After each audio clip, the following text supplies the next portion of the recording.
Hallo, ek is Rolien Strauss en dit is vandag my voorreg om met 'n ongelooflike vrou te gesels. Iemand wat ek jare terug ontmoet het en die oomblik toe ek haar ontmoet het, dadelik geweet het dat sy so 'n groot verskil gaan maak in mense se lewens. Iemand wat nou vir die eerste keer 'n kinderboek vrystel en dit is niemand anders as Demi Lee Dibony. Demi, baie dankie dat jy my vandag vergesel op hierdie ongelooflike gesprek wat ons gaan hê. Dankie Rolien, ek waardeer dit so baie en is so lekker om jou altyd te sien. Ek dink ons gaan die tyd moet dophou want ek weet ons kan onophoudelik gesels. Definitief. En hoe lekker om dit in Afrikaans te kan doen. Ek dink dis vir jou ook lekker om 'n bietjie Afrikaans te kan praat. Voordat ons hierdie opname begin het, moet ek net sê, ek het vir Rolien gesê, ek het mooi geoefen vanoggend, want ek is gebaseer hier in Florida in Amerika, en so, daar's nie vreeslik baie geleenthede om Afrikaans te kan praat nie, so asseblief julle verskoon my as my tong knoop. Ek praat so 'n bietjie Afrikaans met die honde nou en dan, maar hulle wil nie so lekker teruggesels nie. En Tim het ook nog net die belangrikste woorde geleer, so ek kan daarom sê ek is lief vir jou, maar en droewors en biltong, en anders as dit is ek maar op my eie. Dis die belangrikste. Ja. Demi, kom ons begin met hierdie ongelooflike boek wat jy geskryf het. 'n boek met die naam Paris, 'n prinses met 'n missie.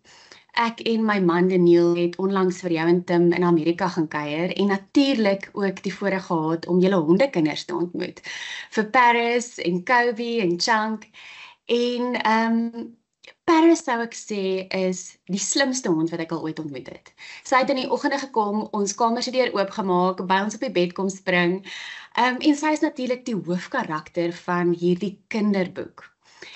Wat het jou geïnspireer om 'n kinderboek te skryf? Rolien, ek dink jy het nou self 'n Paris ontmoet en ek dink jy sal saamstem dat sy definitief 'n prinses karakter toonbeeld in die regte lewe. Sy omtrent hardloop by die huishouding, haar twee boeties, Chunk en Kobe. Jy weet, doen maar eintlik net wat sy sê, so sy is definitief ons regte prinsesie. Dit is haar bynaam al van 'n jong ouderdom af is sy Prinses Paris, en ek het altyd gedink, as ek 'n kinderboek sou kon skryf, sal dit oor Prinses Paris moet wees. Hierdie boek is werklik geïnspireer deur my eerste boeke Ewige Kroon. My boeke Ewige Kroon is geïnspireer deur die kroon wat ek nie vir ewig kon hou nie en kon dra nie, en dit is natuurlik my mevrou Suid-Afrika, my mevrou Heelal kroon. Dit is dalk 'n kroon waarmee jy ook kan identifiseer, Rolien. Jy weet, ons werk so hard vir soveel jare om daai kroon te wen, om daai kroon te kry, om daai prys, daai rol te kan vervul, maar dan kom die dag ook wat 'n mens daai kroon moet oorhandig aan 'n baie 'n waardevolle, beskikte volgende wenner, en dit het my persoonlik met 'n groot leemte in my lewe en my hart gelaat. Ek dink nie ek het altyd besef, of vir 'n lang ruk, dalk 'n hele paar jaar besef, hoeveel waarde daai kroon, of hoeveel waarde ek aan my identiteit, my waarde aan daardie kroon geheg het nie, totdat daai kroon nie meer daar was nie. En vir ons luisteraars, jy weet, dalk is dit nie noodwendig 'n fisiese kroon uit diamante en parels nie, dalk is dit 'n hoekkantoor, of jou kinders wat vir so 'n groot deel van jou lewe dalk jou roeping was, en hulle is nou op pad universiteit toe, en jy wonder, jy weet, wie is ek werklik sonder hierdie ding, hierdie titel waarvoor ek die afgelope paar jaar opgedaag het. Hierdie titel wat vir my so baie waarde gegee het, waarin ek my identiteit geheg het, en in 1 Korintiërs 9:25 sê Paulus vir ons, moenie krone najaag wat gaan perish nie. Don't chase perishable crowns, but chase crowns that will last forever. En ek het geleer, dit is nie noodwendig 'n slegte ding om titels of tiaras na te jaag nie, maar dit is wat ons met daardie titels en daardie tiaras, daardie krone doen, wat werklik 'n ewige impak kan hê. Dit te sê, dit is 'n groot konsep om vir 'n 4, 5, 6, 7, 8-jarige te kan verduidelik. Rolien, jy is self klein kindertjies, en ek en Tim met ons eersteling op pad. Maar ek onthou, ek het vir ons peetdogter en vir een van ons susters kinders hierdie konsep probeer verduidelik van identiteit en lewensdoel en lewensmissie, en dis 'n groot konsep om vir 'n klein ding te verduidelik. So dit is waar Paris, 'n prinses met 'n missie, my eerste kinderboek gebore is. die boodskap wat ek hoop ouers met hulle kinders kan deel. My hoop is werklik dat hierdie boek halve inspirasie sal wees vir ouers om 'n gesprek met hulle kinders te kan voer oor iets soos lewensdoel, missie, die ding waarvoor God ons geskaap het. Wow, Demi, jy het nou gepraat oor Mevrou Heelal en die feit dat jy 'n fisiese kroon gedra het. Maar jy is ook bekend as 'n entrepreneur en 'n motiveringsspreker en natuurlik 'n amper mamma. Maar wat is boekskryf of hoe is boekskryf anders as van die ander projekte wat jy al aangepak het? Rolien, dit was vir my so 'n half openbarende proses gewees om my eerste boek te kon skryf en nou 'n tweede een wat uit is, was 'n baie terapeutiese proses gewees. Jy as 'n skrywer jouself, Rolien, sal weet dat jy weet 'n mens begin skryf en jy kom nie eers agter hoe terapeuties dit vir jou is nie. Toe ek my eerste boek 'n ewige kroon klaar geskryf het ek teruggekyk en teruggesit en die laaste hoofstuk nog 'n keer deurgelees en ek het besef, "Sjoe, maar dit voel eintlik of hierdie half 'n liefdesbrief is wat ek vir myself geskryf het, half 'n herinnering is wat ek vir myself geskryf het, 'n stukkie, jy weet, 'n hele groot hoofstuk uit my lewe uit, wat ek op papier vasgevang het, en hopelik is dit iets wat ek na toe kan terugkyk, en die lesse wat ek daarin kon deel, vir myself kan gebruik as 'n herinnering vir die res van my lewe. Ja. Buiten die ongelooflike storielyn en die avontuur waarop Prinses Paris gaan en die lesse wat sy leer, wat vir my uitgestaan het as 'n Suid-Afrikaner en iemand wat lief is vir Suid-Afrika, is al die detail wat jy in die boek gesit het. Iets wat mense wat van ander lande afkom, selfs van Amerika wat die boek lees, nie noodwendig sal raak sien of verstaan nie, maar kom ons praat oor jou Suid-Afrikaanse agtergrond en die impak wat dit gehad het spesifiek op die illustrasies en waar die storie van Prinses Paris afspeel. Ja, Rolien, ek is so bly jy vra dit, want dit is definitief iets wat ons soveel moeite ingesit het. Ek het die illustreerders was wonderlik geweest en hulle het so goeie werk gedoen, maar jy weet, ons moet seker maak dit is 'n Afrika olifant, nie 'n Indiese olifant nie, en ek dink hulle het selfs 'n bietjie van 'n safari les gehad, en nee, die grond is rooi, ons moet rooi grond hê, en die sonsondergang, jy weet, is anderste in Afrika, is so spesiaal, tot die 4 van die offisiële tale wat ons geïnkorporeer het in hierdie boek. Jy weet, as klein dogtertjie het ek groot geword en ek het Zulu woorde geken en Xhosa woorde geken. Ek dink ek het meer half Zulu en Xhosa gepraat as Engels op 'n tyd in my lewe as 'n klein dogtertjie, en dit was vir my baie belangrik om daai herinneringe ook vas te vang in hierdie boek en dalk 'n geleentheid te gee vir mense in ander lande wat nie noodwendig elke dag 'n ander taal praat nie. Dit is iets wat ek dink so spesiaal is en soveel kleur bring na ons kultuur en ons land, die diversiteit wat ons in Suid-Afrika het, is definitief iets wat 'n mens mis, eerste van alles, en twee, wat 'n mens nie noodwendig so baie waardeer totdat jy nie meer permanent in daai situasie of in daai plek is nie. Jy weet, hier in Amerika waar ek tans tuis gaan, is Engels maar die taal wat meeste gepraat word. Jy hoor baie selde 'n ander taal wat gepraat word. Tensy dit nou in ons huis is natuurlik, waar ek 'n bietjie Afrikaans met my honde gesels, maar jy weet, Spaans is die offisiële tweede taal hier in Amerika, en jy hoor dit ook so min, so dis iets wat so spesiaal is van Suid-Afrika wat vir my belangrik is. Daar's alles van 'n koningin Protea tot soos wat ek genoem het, die rooi grond en die mooi Afrika sonsakke, jy weet wat ons kry in al die diere wat 'n mens op 'n tradisionele Afrika safari sal sien. Dit is so 'n mooi boek om te lees en vas te hou en deur te blaai.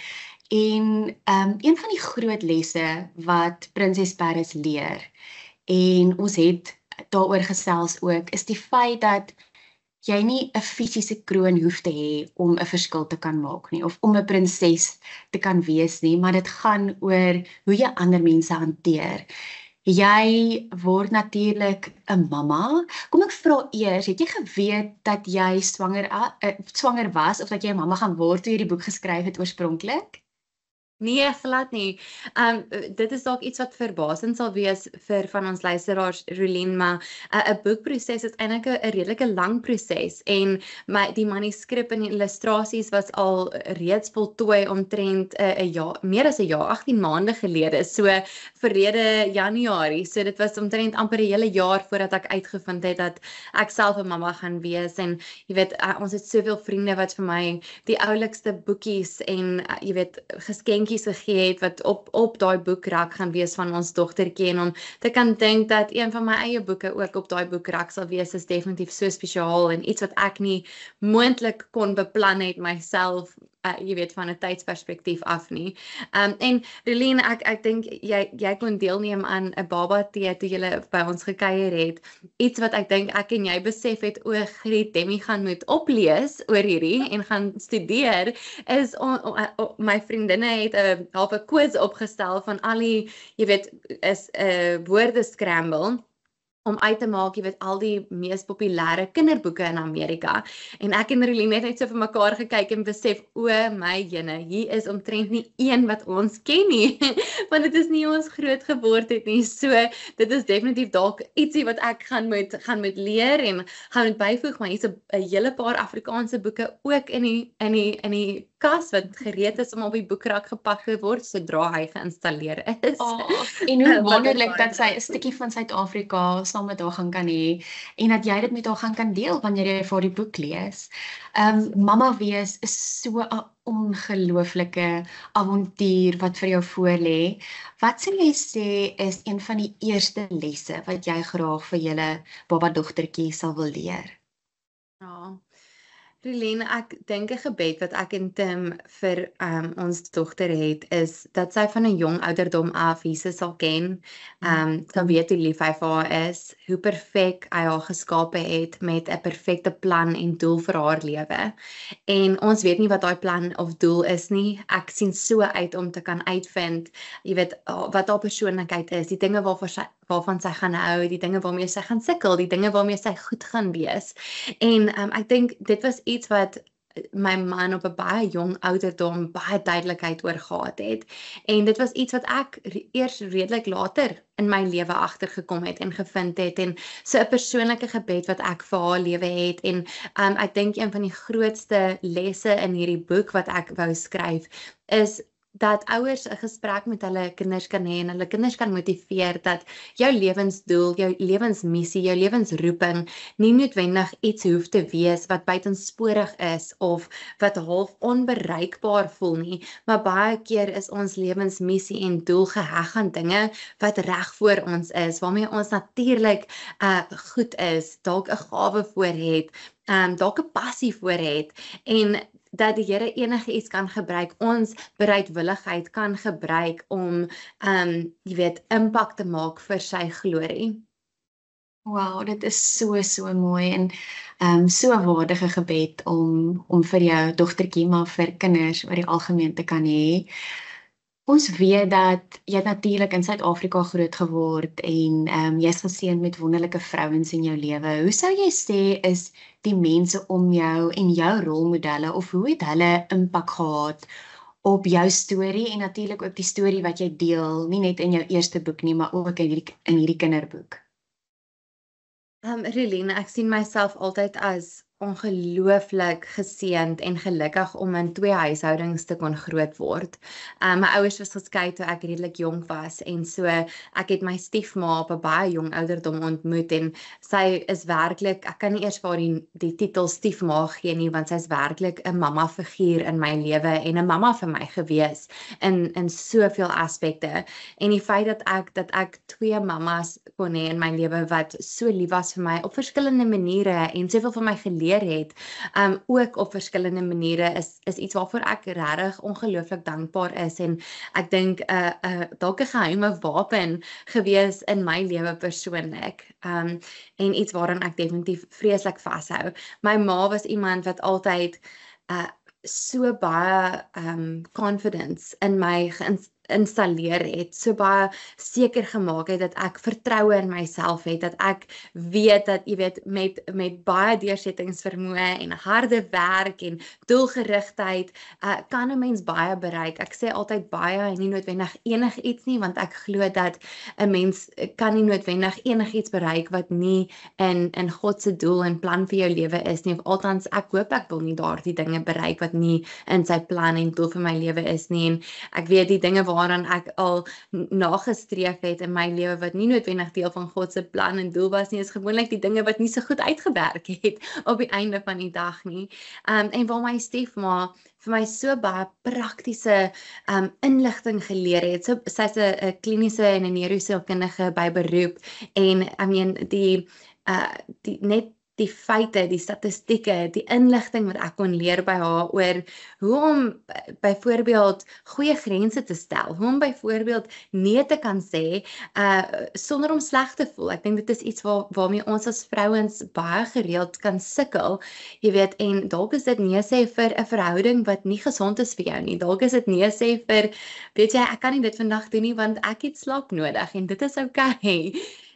Is ek so dankbaar voor en daar's so baie vroue in my lewe wat nie noodwendig familie is of bloed is nie, maar wat 'n familierol vervul het in my lewe. Nou dat ek kontinente verwissel het en hier in Florida gebaseer is, moes ek daai gemeenskap naby 'n gemeenskap werklik van vooraf opbou en dit was iets wat moeilik was, dit is iets wat definitief tyd geneem het, maar ek is so dankbaar vir die kerk waarvan ons deel is, die mense met wie ons werk elke liewe dag, ons voel werklik asof hulle deel is van ons familie, ons voel gewoonlik as ons ete by die huis hou, is dit eintlik meer van 'n werksfunksie, want dit is al die mense wat ons elke dag mee te doen het, omdat ons so lief is vir hulle en hulle so baie waardeer en dit werklik mense is wat ons strategies in ons lewe toelaat, omdat ons daardie mense wil toelaat om ook inspraak in ons lewe te hê. Ek weet dat ons onderhoud natuurlik gaan oor die kinderboek en wat wel gaan gebeur is dat dit nie noodwendig kinders is wat ons onderhoud nou gaan kyk nie. So kom ek vra dalk iets wat die mammas moontlik van sal hou om te hoor. En natuurlik jy wat nou amper 'n mamma is, ons het gepraat oor al die verskillende rolle wat ons speel en hoe maklik dit is om ons identiteit te heg of te koppel aan dit wat ons doen. En daar soveel dinge is wat ons probeer doen, maar wanneer dit kom by jou tydbestuur, dit is natuurlik, ek het nou 'n paar dae met jou spandeer en ek dink nie mense verstaan hoe besig jy is nie en hoe baie jy vermag en hoeveel ure jy 'n dag het wat presies dieselfde is as ons maar hoeveel jy vermag in daai hoeveelheid ure nie. So kom ons vra, hoe bestuur jy jou tyd en hoe maak jy seker dat jy steeds fokus op dit wat belangrik is? Rulien, ek gaan iets deel wat eintlik 'n les is wat ek by jou geleer het. Ek het jou al 'n paar keer hieroor praat en jy het dit onlangs op sosiale media gedeel en ek dink ons luisteraars sal baie daarmee kan vereenselwig, maar iets wat jy my geleer het is daar is partykeer glasballe in ons lewe en rubberballe in ons lewe. En ek weet jy kan dit baie beter verduidelik as ek, maar 'n mens moet partykeer kies en dink, jy weet, wat is die glasbal as hierdie ding nou val, gaan hy breek en dit gaan 'n groot gemors wees. Maar as dit 'n rubberbal is, gaan hy val en jy weet dalk kan iemand anders hom vang, dalk gaan hy val op die vloer en hy gaan bons en wegrol, maar hy gaan nog steeds 'n rubberbal wees wat heel is. En ek dink dit is iets wat jy vir my geleer het is om te kan hier gaan my Afrikaanse woorde alweer, maar om te distinguish tussen, jy weet, wat is die glasbal, wat is die rubberbal in ons lewe? En 'n les wat ek by my man geleer het is, wat is die dinge wat net jy in hierdie oomblik kan doen? En wat is die dinge waarvoor jy kan hulp vra? Ek dink dit vat partykeer meer courage om vir hulp te vra as om iets self te probeer vermag en klaar gedoen te kry. En so dit is dalk iets wat ek moes geleer het hoe om my trots in my sak te steek en vir hulp te vra wanneer ek weet hierdie gaan nie noodwendig net deur Demi gedoen kan word nie. Een van ons non-negotiables by ons by ons foundation, Tim Tebow Foundation, en een van ons core values, soos wat ons dit noem, is to seek and value wise counsel. En dit is iets wat vir my en my man so belangrik is.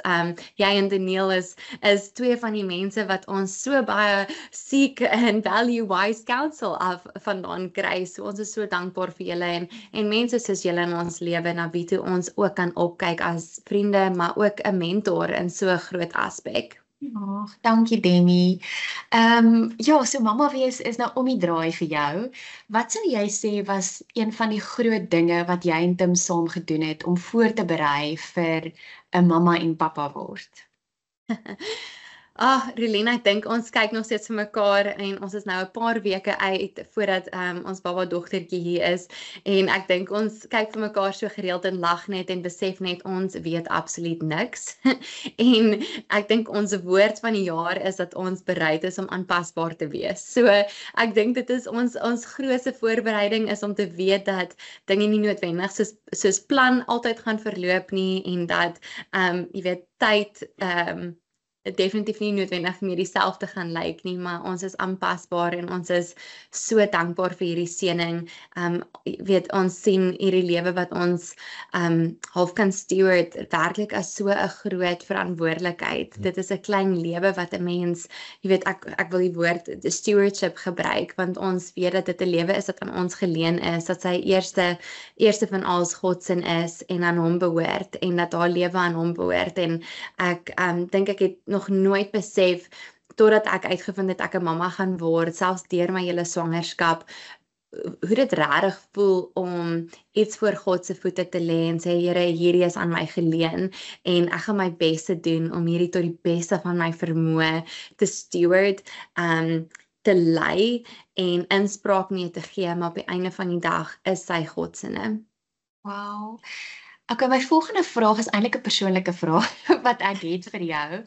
En ek het nou net daaraan gedink, ons is geseënd met 3 seentjies.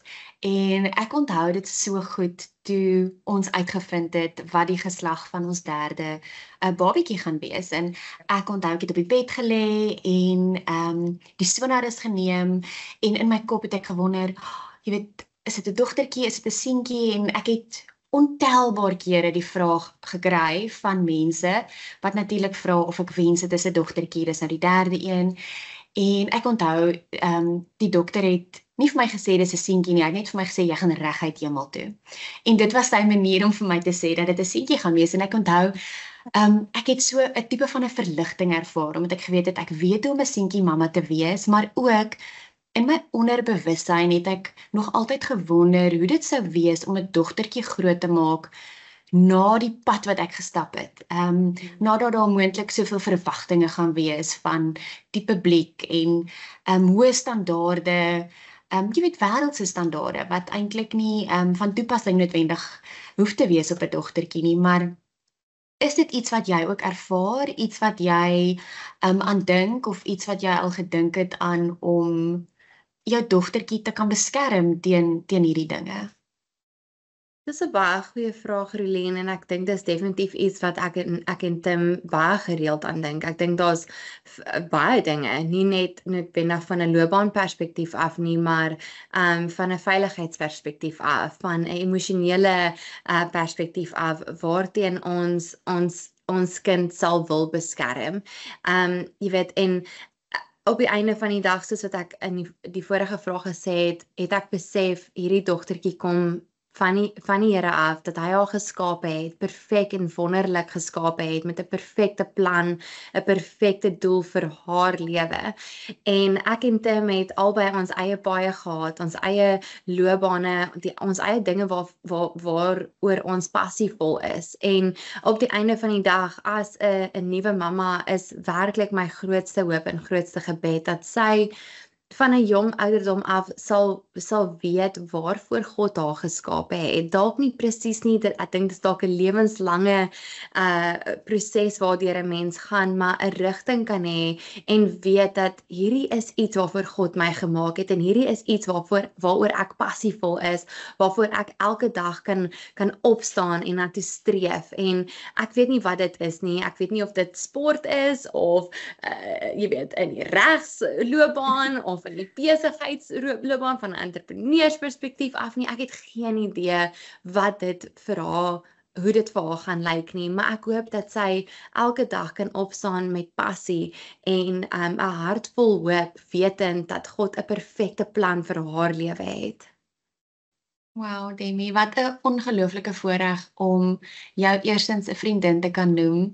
En mense sê altyd dat die beste manier om jou kinders groot te maak is om 'n goeie voorbeeld vir hulle te wees. En ek dink nie dat daar enigstens 'n beter voorbeeld vir julle dogtertjie kan wees as jy en Tim en die doelgerigte lewe wat julle lei nie. So ek dink julle gaan ongelooflike ouers wees en jy gaan die mooiste, wonderlikste mamma wees. En ek is so opgewonde om te sien wat 'n pragtige verhouding jy met jou dogtertjie eendag gaan hê. Ter afsluiting, kom weer terug by jou kinderboek en die feit dat dit 10-10-1 soveel gesprekke gaan begin tussen mammas en dogtertjies en tussen juffrouens en leerders. Kom ons eindig af met jou hoop vir jou boek en vir die lesers van jou boek. Ek hoop en ek weet dat Paris, 'n prinses met 'n missie, 'n tool sal wees, 'n stukkie gereedskap sal wees wat ouers kan gebruik om toe te pas in hulle verhouding met hulle kinders. Ek hoop dat dit 'n boodskap is wat dalk in 'n bietjie van 'n moeilike boodskap is of 'n groot denkende boodskap is wat dalk bietjie makliker gemaak is om te kan verduidelik na klein hartjies, dat dit God se liefde half vatbaar in 'n manier maak vir klein hartjies. Dit is een van my gebede en my hoop vir hierdie boek en op 'n ligter noot, ek hoop dat hierdie boek 'n seëning sal wees vir ouers, dat dit 'n goeie geleentheid sal skep. Jy weet, ek dink een ding wat ek en Tim gedoen het in ons verhouding, ons het vir 'n baie lang tyd 'n ver afstand verhouding gehad totdat ons getroud was en iets wat ons gedoen het is ons het saam boeke gelees en om eerlik met jou te wees, ons het nie noodwendig altyd soveel van by die boeke geleer nie. Dalk was dit nie my goeie keuse in die beste boeke of die beste devotions nie, maar wat dit gedoen het, is dit het sulke goeie gesprekke tussen ons gekoester en opgebring. Gesprekke wat ons nie noodwendig op 'n ander manier sou gehad het nie.